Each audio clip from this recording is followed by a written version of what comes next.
Hello, everyone, and welcome to Hall of Famer FaceTime. It's a new segment for us here at the Hall of Fame and gives us a chance to check up with some of the best players to ever play the game. And who better to start with than seven-time Grand Slam champion, former world number one, a Hall of Famer himself, and the president of the International Tennis Hall of Fame, Stan Smith. Stan, thanks for being here. Well, it's nice to be the guinea pig here on the show, but yeah, it's fun to do something for the Hall of Fame as we're all sitting at home. I'm going to start off by asking you the same question I've asked just about everyone I've come in contact with for the past couple of months. How are you? How's the family? And how are you surviving in the age of quarantine? Well, I'm keeping in contact with my 15 grandchildren via all these different platforms, and it's been sort of fun. I saw my 7-year-old ride her bike for the first time yesterday, so she's joining her fellow other 7-year-olds and the families that are now riding their bicycles. But I've also been kind of going through memorabilia at our home and going through letters that I wrote to my wife and letters that she wrote to me and newspaper clippings for winning Wimbledon in 1939 or whatever it was, and all these different things. So we're trying to go through all the stuff so we can get rid of a lot of the stuff so our kids don't have to do it when we die. You have some behind you, speaking of that pretty cool stuff. You have a few trophies right there, I think. Yeah, there's a few trophies. Actually, here's the Wimbledon trophy. This is a replica that we get. And then the U.S. Open trophy, which I just got about a year ago. They didn't give one to us at the time at the U.S. Open. They gave me a nice gold ball and a check for $20,000, but no trophy. So when I did my book, I asked Katrina Adams, who was the president, and she was nice enough to organize the replica of the U.S. Open trophy. Well, hey, better late than never, right? Yeah, 40 years later. 50 years later. That's pretty incredible. And speaking of throwbacks, we had a really great one on our social channels today. A photo from the 1960s in Paris. A lot of very well-dressed legends. We have Tom Gorman, Donald Dell, Charlie Passerelle, yourself, Arthur Ashe, and Bob Lutz. We need to know the background here. What was going on in this photo? It's one of my favorite photographs. It was actually at Thanksgiving on the Champs-Élysées. Richard Evans actually took the photograph and almost got killed by traffic because we were right in the very center of the road, and you could see the arc in the background. But we were there we had played a tournament and then played a series of matches in France with us and then the same number of French players, and then we met in Bordeaux for the final night. But it was a neat trip, and that photograph is one of my favorites. Do you still have that hat laying around somewhere? The chapeau is in the closet. I love it. Of course you do. That's going to go into the filing project. But speaking of social media, if you're watching us right now, you can ask a question on Facebook in the comment section. We're going to get to some of those at the end of the show. But Stan, fast forwarding a little bit, present day, obviously your work as president of the Hall of Fame has been huge in your life since 2011. Why? Why did you decide to put your energy into this at this point in your life? Well, one of the great honors in my career was to be nominated and selected in the Hall of Fame. And it's interesting because when you go to the induction ceremonies, which you've been to several times, it's amazing how those players that even you think are shoo-in, like a Pete Sampras or Steffi Graf, how they break down when they realize they're in the fraternity or sorority of the greatest players that ever played the game. There's 256 members and from I think 23 different countries, and so it's a very special thing, and it's great to be able to preserve the history of the game, and we'll see a lot of memorabilia there at the museum where people can visit and see some of their favorite players, even see some footage of them playing. And of course, we're trying to inspire young players to play the game, and also helping young players in the Tennis Fame program there in Newport. So we're trying to promote the game as well as preserve the history of the game and the greatest players who've ever played the game. Now we're all missing our favorite places right now. We can't really go anywhere, but the Hall of Fame is one of those. What is your favorite artifact or exhibit? We're going to get to your shoes later on, so let's skip that one for now. But what do you love seeing when you go? Well, there's a couple of people that have been very special in my life. One is Bunny Austin, who you may not really know, but Bunny Austin got to final at Wimbledon twice. He lost to Vines and Budge, and he's a godfather to my second son. But he also was the first man to wear shorts. And he did that at the U.S. Open. He thought it was a little crazy wearing flannels in August in New York in the humidity. And so he got his tailor to do kind of Bermuda length shorts, which happen to be in now. They were in 1939 when he did it, and they're in now. So it's gone back and forth through the years. But he also was the first man to use a racket that had supports on the side. So you see a wood racket in the shaft, middle it's kind of thin, and then two supports on the side, which are just like the rackets today as well. He also was a guy that wrote for the London Times. He advocated professional tennis in 1939, and so it took about just less than 30 years for that to really happen. That's pretty incredible. And that's a timely thing to talk about, actually, because yesterday Roger Federer got the tennis world talking by floating the idea of merging the ATP and WTA tours on Twitter. Obviously, this isn't a new concept. Billie Jean King was talking about this around 50 years ago. Yeah. But based off your experience in kind of getting the ATP off the ground, the Wimbledon boycott in 1973, what sort of pieces need to be in place for major change to happen in the sport of tennis? Well, maybe this COVID-19 might be a major piece to start the whole thing, because players are I hope the players realize that the game has just escalated dramatically, and the opportunities for tennis players have been fantastic. Now, with the fact that we're not only having a health issue, but economically,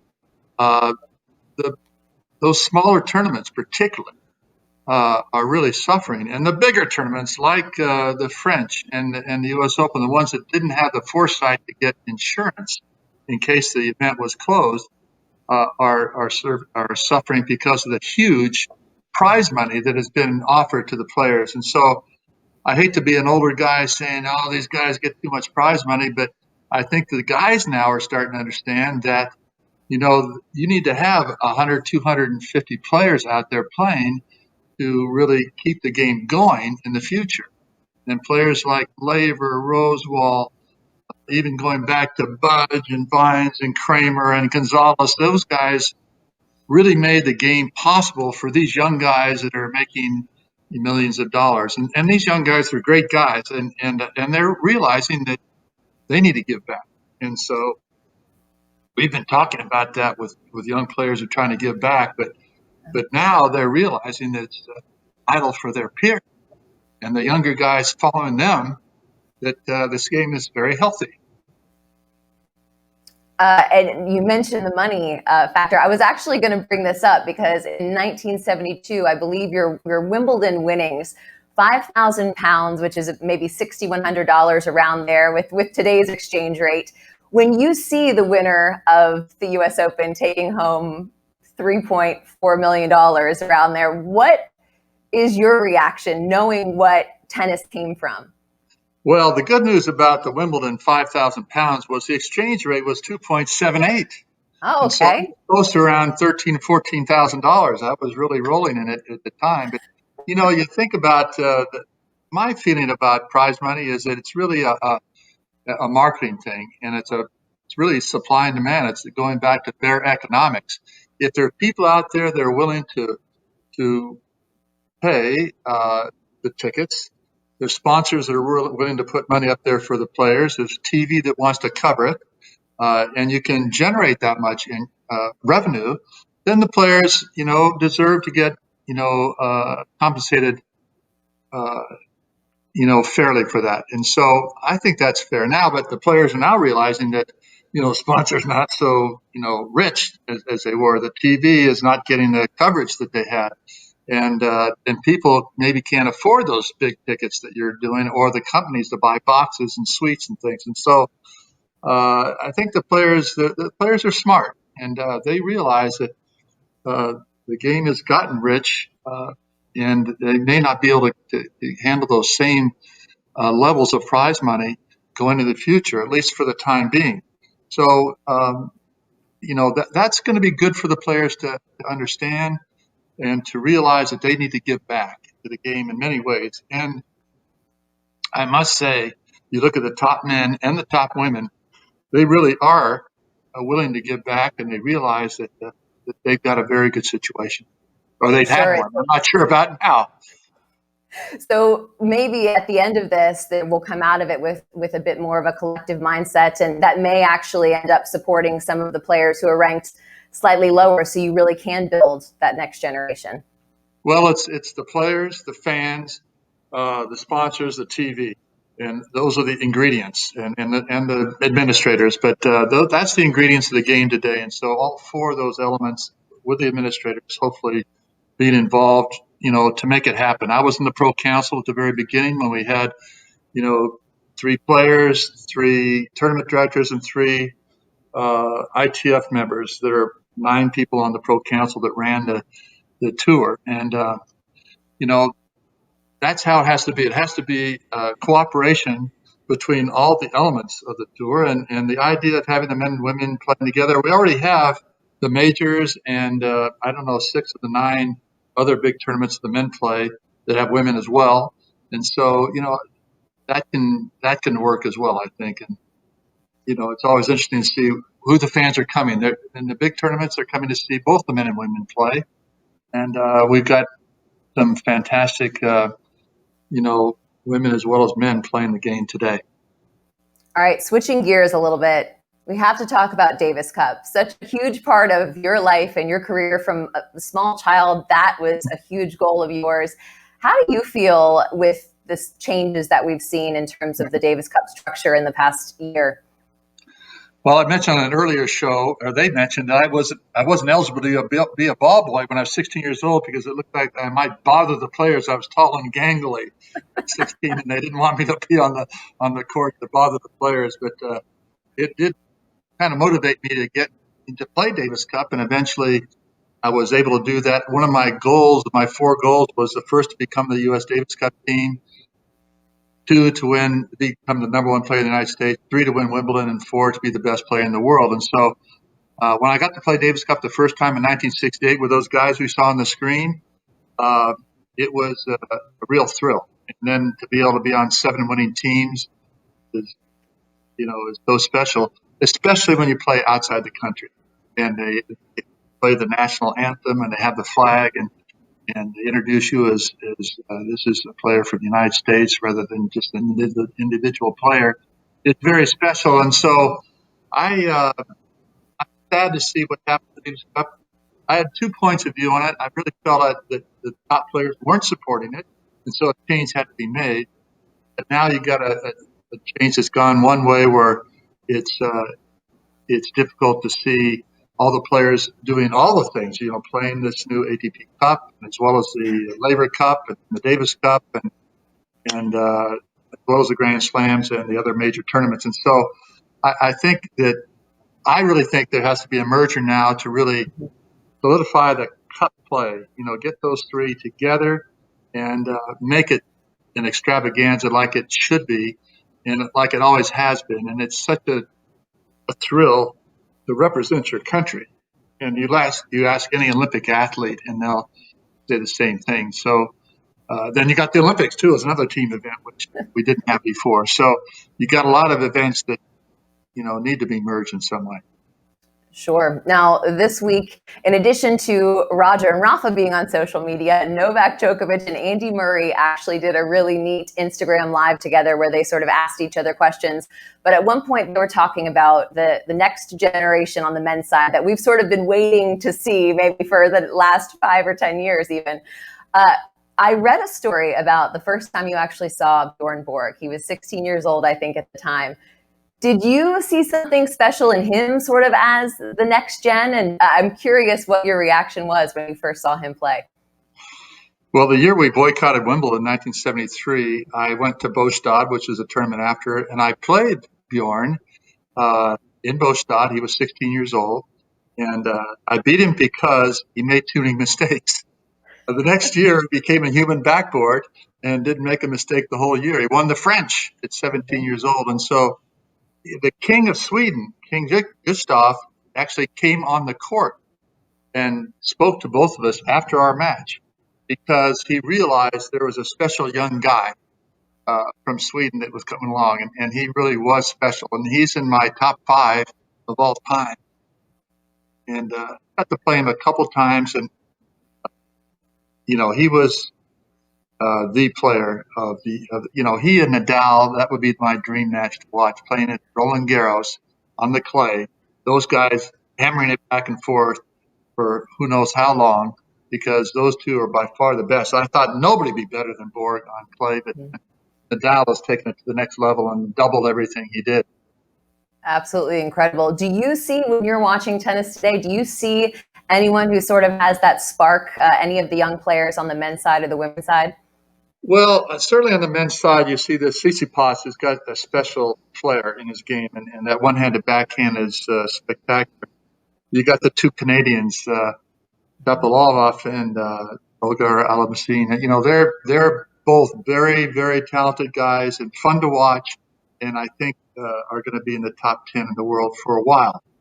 Rublev is a kind of a young guy that's he is like a gnat. He just won't let go, and so he's going to be there. These guys are 20, 21, 19, and this Dimonarov is also a Spanish Australian guy who could run like the wind. I mean, this guy is so fast, and so I think we've got in the United States we've got Fritz and Opelka who are big guys that are Isner type guys, and they can be very effective as well. So we got a bunch of these guys at 19 to 22 that are going to be fun to watch in the future. So on that side, it's great. You got Serena and Venus hanging in there, but you've got some young girls, of course, Coco and in the United States, and there's so many good young girls around the world now, young women, sorry, that are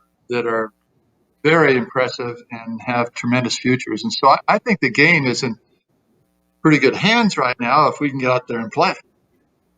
Exactly. Another thing that I was reading, I did a little research before we talked today. You have a little motto. You want to, on the court, be intense but not tense on the court. And I have to tell you, I'm intense and tense. I don't know how to really separate the two. What was the trick for that when you were playing? Well, you got that from your dad, who was intense, and he didn't want to give away 1 point. I always like to use, in fact, it's kind of appropriate now because we have this great program on Michael Jordan in his last dance. And talking about career. Well, Michael Jordan was intense, maybe the most intense athlete ever. But when you saw him making a dunk, his tongue would be hanging out, and he had tremendous. It allowed his body to work for him, and he had a great body and great mind, and an unbelievable athlete. So the great athletes, you look at Pete Sampras in slow motion after he serves. You can see his jaw sort of, going as he's coming to the net because he's relaxed, but he's intense. He's in there. Now, he wasn't that way at the beginning, I didn't think. In fact, I kind of misread him at the beginning, not knowing that he had the intensity inside of it. He certainly showed that. And all the great players show this intensity, but are able to allow their body to relax and get the most out of their body as far as movement and production of shots. And so it's tough because when you get intense, you're like this, and you may not be able to move because you just are just so locked up. I know this feeling. Yes. You know the feeling, okay. But you look at Federer, when he's there kind of spinning his racket, his hand, he's kind of, waiting for the ball to come. And you can see his body's fairly relaxed when he's returning serve. And the key is being relaxed in the key moments. And so that's what Rod Laver did. That's what McEnroe did. That's what, Borg was able to do that. It's just amazing. They look at the great players. They're able to produce in the most difficult times. I love it. Words to live by for sure. And that brings us to our fan Q&A segment. We actually captured a few questions beforehand, and we're going to start with this one that I love from Annette Urbis. She asks, how many Stan Smith shoes does Stan Smith own? And or how many do you have in your home? I'm very curious. Well, I'll show you one pair here that is one of my favorites. This is it was designed or created by a graffiti artist in Athens, Greece, and it's one of my favorite ones. But I don't know. Everybody asked me that question, and maybe I should just give me 5 minutes. I'll go to my closet and count. But I think I've got about 80 or so. But I know some people that have a lot more of my shoes, which is surprising to me. Yeah, well, that's a pretty solid collection, and I have to say it's taken me longer than I would like to be able to say this. But as of a couple of months ago, wow, I've got my own pair of Stan Smiths. I'm in possession. I got the Valentine's version. The Valentine's one, the heart in the back. Very nice, buddy. I feel much cooler now. And by the way, how nice is it that you never age? You have, this picture is going to stay the same for all eternity. Yeah, well, we should turn the camera off. Maybe that'd be helpful. I love it. No, that's great. The next question we have is from Bob D'Amato. He asks, who was your favorite tennis player during your playing career or before, and why? Well, I look at Pancho Gonzalez, who was he was also one of the great competitors of all time. He was about my size. He had maybe the best serve ever. And he moved like a cat, but was a big guy, pretty big, 6'4". And his attitude was a little bit rough on the court. He made, Macro look like a little kitten, but he was a tough competitor, a great, player. And Jack Kramer, I got to see him only on video a little bit, but he was a guy that really inspired me a few times. And I had in fact, I lost to Gonzalez in London one time, and he came up, he said, "Kid," he called everybody kid. He said, "Kid, you're playing great. Keep it up. Just don't get discouraged." And I won the doubles of that tournament in London, then I won the singles and doubles in Stockholm, and then I won the Masters and singles and doubles as well in consecutive weeks. And so, it really helps to have somebody that you respect give you some inspiration and encouragement when you're down like that. So Sure. Jack Kramer from Southern California, who had a racket of his own that was the best-selling racket in the history of tennis, was a father of professional tennis as well. So he did a lot for the game. Love that. And from Pete DeVito, he asks, were there some things in tennis that's taught you beyond the game? So a characteristic that you rely on maybe in other parts of your life? Well, one of the things that I think has helped me in different situations is stay calm in the crisis situations. And I've been in that situation in business and other sports and other activities and organizations where things are going haywire, and it's going haywire maybe fast, and you got to stay calm and figure it out. And that's why I encourage our young players in our academy that when they're playing is they want to keep their cool so they can think. Because if you're going crazy, you're probably not able to think too well, and you're going to lose more and more points, in that frame of mind. So if you can stay calm in the crisis moments, that's going to be helpful to you no matter when or where you are. That's great. And then we have a couple more that came in live while we were doing this. Here's one. What was the hottest match you ever played in Australia? There were some scorchers. Well, I played some tough ones. Lendl had that hat with the flaps on the side. In fact, it's the International Tennis Hall of Fame hanging up there someplace. But I think the one thing that I played in a match actually in Las Vegas, which was the hottest I ever played in. I was playing against Ilie Nastase, and I was dying, but I was faking it like it didn't bother me. And Nastase was saying, "Oh, it's so hot, we shouldn't be playing." Da da da. And he kept complaining and whining, and I was faking it. I was dying, but I was faking it, saying, "Oh, it's not so bad." And 10 years later, he came up to me and said, "Remember that match in Las Vegas?" He says, "That was the hottest we've ever played." And I said, "Yeah, I was dying." He said, "You were dying? What do you mean you were dying?" So I told him. But Ivan Gulagan one time said, She was from Australia. She played in the heat a lot, and her philosophy was stay cool. And Nice. that Words of wisdom won from some another matches Hall for of Famer. her. Yeah. All right, finally, Stan, our last fan question. What would be your all-time dream match on grass? Now, you could be a part of this if you wanted to, or you can pick two other players that you'd like to see on grass. Well, the match actually took place. Sampras and Federer played when Federer was very young, and Sampras was the champion. But that would be fun to see that match again, to see those guys competing if they were the same, level as far as their part of their career. So that would be fun to see. But the grass is different now than it used to be, and players can't serve and volley like those two guys did and do it successfully against these great returners. So the game on the grass has changed. That it has. And Stan, I will say this has been so much fun for me. I hope it's been fun for you who've been watching. Again, this is called Hall of Famer FaceTime. This is going to be a new regular segment, and Stan was the perfect person to lead us off. And I would love for you to close us out, Stan. Just let us know how we can best support the Hall of Fame right now, and hopefully I'll get to see you in person soon. Well, as I said before, the Hall of Fame is there to preserve the history of the game and to honor the greatest players who've ever played the game and to encourage young players to play the game. And right now, as many other organizations, we're in a situation where we're trying to keep that thing going with as a nonprofit organization to get people to help to go to the Hall of Fame when they can and to support it financially if they can.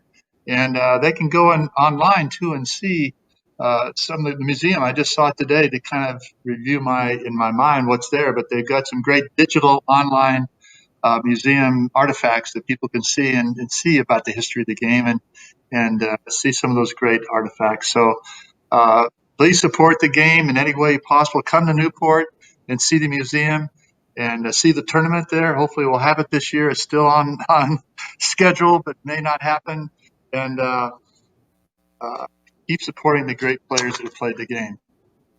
Stan, thanks so much. My pleasure.